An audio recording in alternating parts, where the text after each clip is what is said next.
귀룡탕이라는 건 요 당귀라는 귀자하고 녹용을 같이 넣은 거예요. 녹용. 귀룡이 돼, 귀룡탕이 되는 거죠. 이 단두까지 넣은 겁니다. 그래도 내가 가급적이 여기서는 이런 비싼 그 녹용 같은 데서 얘기를 안 하려고 그러는데 지금 질문이 나오시긴 하는데 이 보혈작용을 하는 게 당귀하고 녹용이 제일 잘 배합이 되고 또 효과가 굉장히 높아요. 그런데 약에 처방을 할 때는 그 빈혈이면 빈혈에 끌고 나가는 그 중심되는 약이 따로 있고 그걸 보조하는 약 또 그걸 또 보조하는 거 이렇게 이제 그걸 한방에서는 이제 군신좌사인데 그런 처방의 기본 요법이 있는데 그걸 지켜가지고 하는 거지 그냥 좋다는 거 짬뽕으로 넣어가지고 그냥 하면은 그 효과가 더 있는 것 같아서 더 못해요. 그럴 때 당귀를 그럼 얼만큼 넣어서 귀룡탕 만들기 좋으냐? 최소한도 20g에서 한 40g 이거 하루 용량입니다. 40g. 녹용은 적게는 4g. 또 더 잘 하려면 8g. 근데 이 녹용은요 물로 데리는데 물은 이때 한 500cc 정도 붓는 게 적당합니다. 그래서 이건 녹용은 여기 각질이 많기 때문에 충분히 끓여야 돼요. 그래서 한 3시간 정도 또 많게는 4시간 정도 이렇게 은근히 끓이셔서 여기 그 녹용의 각질이 완전히 용해가 돼야지 녹지 않으면은 소용없어요. 처음부터 그냥 분말로 했든지 요 맨 위에 그 꼭대기에 그 분꼴이라는 걸 쓰든지 또는 뭐 발효된 녹용을 또 쓴다든지 이렇게 되면 금방 용해가 되죠. 그래서 물은 지금 말씀드린 대로 500cc 정도 부어가지고 3시간에서 4시간 정도 이렇게 충분히 데리시죠. 그러면 5시간 데리면 어떠냐. 이거는 5시간 되면 더 좋을 것 같죠. 어떤 사람은 밤새고 오는 사람이 있어요. 그러면은 여기에 있는 그 효과가 있는 유효 성분이라고 그러죠. 유효 성분이 열에 의해서 파괴가 돼요. 그래서 열이 아무것도 아닌 것 같아도 그렇게 중요합니다. 그래서 이 끓이는 시간을 잘 조절하셔야 됩니다.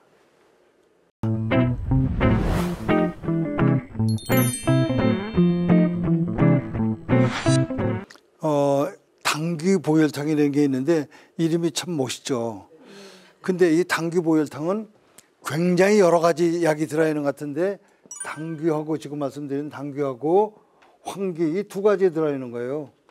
근데 그러면 당귀가 이제 피를 만들어내는 조혈작용이 있다고 그랬죠. 그게 이제 빈혈에 좋은 약이고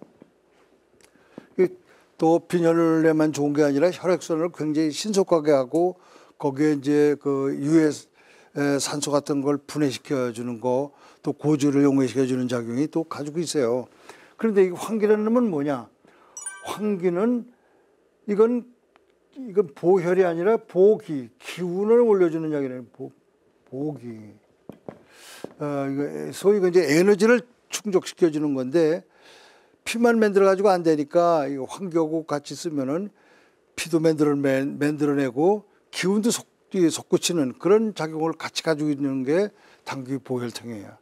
아주 좋은 약인데 이렇게 좋은 약인데 아이고 난 이거 가지고 안 되니까 여기다 좀 녹용을 넣어서 먹고 싶다. 그러면 아까 뭐 이렇게 십전대보탕에 녹용을 넣으면 또 녹용대보탕이 되는 겁니다. 다른 게 아니라. 그렇게 되기 때문에. 근데 여기 이제 이렇게 좋은 약인데 그럼 사람마다 먹으면 다 좋냐? 그게 아니라 이게 이제 이 당귀라는 약은 꼭 알아둬야 돼. 십전대보탕 먹고 설사했다. 그건 당귀 때문에 그래요. 여기에 기름 성분이 많습니다. 기름. 당귀 속에 기름 성분이 많이 들어있는데 이게 장에 들어서 장의 연동작용을 촉진시켜주는 작용을 하기 때문에 일반적으로 뭐 변을 묽게 본다든지 설사한다든지 이런 사람이 당귀를 먹으면 여지없이 그냥 독한 설사를 하기 때문에 그런 분들은 좀 조심해서 드시든지 들질 마시든지 그러셔야죠.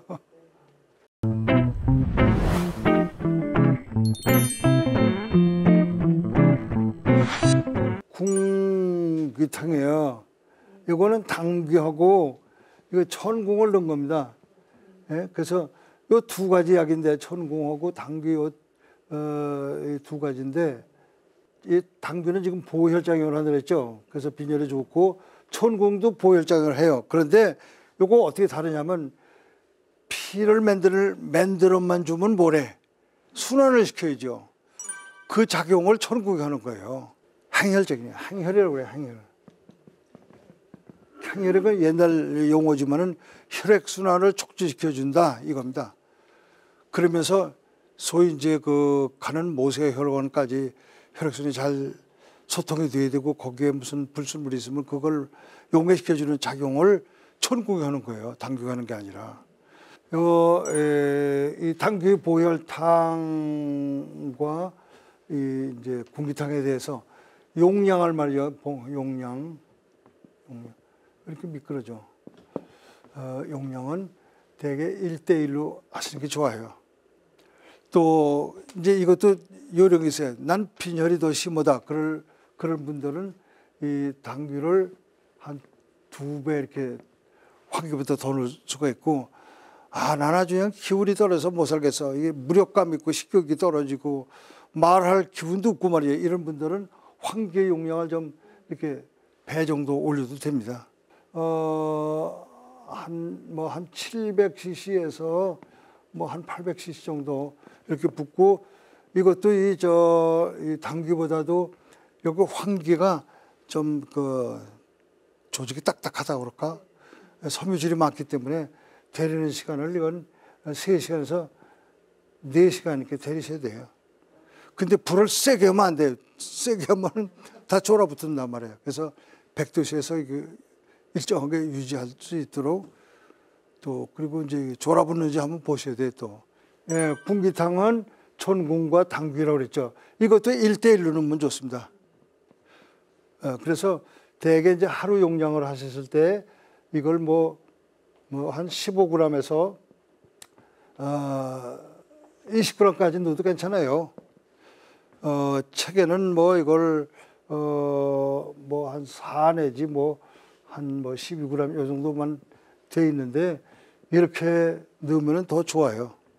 너무 조금이면은 약 같지도 않고 효능도 좀 미미하고 그렇거든요. 그래서 이렇게 올리셔서 이렇게 한 15 내지 한 20g 넣고 물은 한 요 정도 붓고 한 700cc 정도 붓고 2시간만 데려도 돼요. 이거는 그 조직이 섬유질이 그렇게 많지가 않기 때문에 2시간만 충분히 데리시면 되기 때문에 그 데린 물을 이렇게 드시는데, 어떤 분들은 또 소화 장애가 있을 수가 있어요.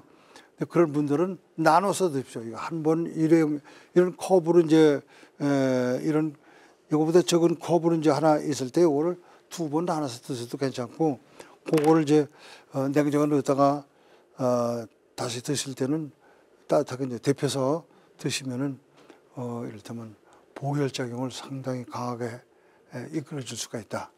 간단한 치료법이에요, 이거.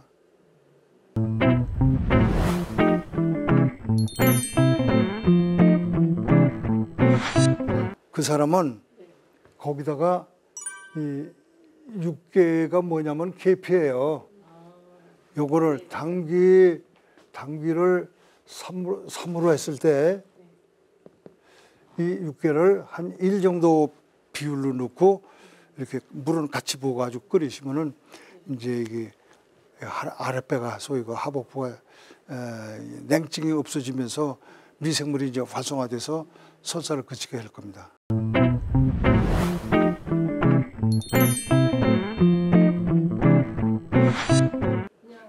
대개 이제 식후 1시간에서 한 2시간 사이에 드시는 게 좋고, 또 이 식간에 드시는 것도 좋습니다. 음식 먹고 바로 먹는다든지 이러면 다른 음식물 소화도 잘 못 시키는데 약까지 먹으면 오히려 더 소화가 덜 될 수가 있죠. 장복하면 이제 결점이 하나 있죠. 오래 사는 게 결점이에요. 평생 먹으면 더 좋죠. 피가 이렇게 더 만들어지고 또 파괴되는 걸 억제시켜주면서 순환을 잘 시키니까 이를테면 피가 맑고 깨끗해진단 말이에요.